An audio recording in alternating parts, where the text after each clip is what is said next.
I veliki pozdrav svima ljudi, ovo je novi serijal na mom kanalu i prva epizoda tog serijala, to su priče.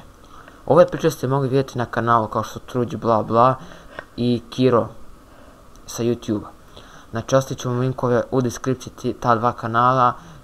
Truđ bla bla ima 1700 suba, tako nešto, a Kiro oko 7200. Da napomenem da nam današnji gameplay stiže od Zvečarke, tako da svi se subujte na njegov kanal, bit će vam link u deskripciji.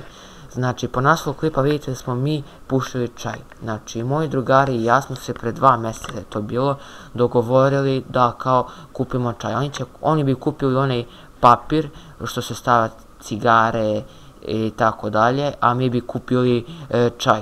Mi smo otišli u radnju, kupili smo čaj i taj prodavac nam se pitao kao šta će vam čaj, sad je veliki odmor. Mi smo kao tu rekli za nastavnika, nastavnik je bolestan. Onda smo mi otišli za škole i kada smo taj čaj stavili u taj papir i kada je moj drug zapalio, to je toliko smrdelo. Ja mislim da su to ljudi namirisali u krugu od 50 metara koliko je to smrdelo. Mi smo potrošili na 4-5 kesica, ostala nam je puna kutija. Mi smo taj čaj posle bacali, mrvili po učionicama, kako bi tetkica to skupljala i nama oduzelo časa, kako ne bi radili kontrolni, kao podmićujemo nastavnike, ovo ono, znači sprdali se, bilo nam je ekstra.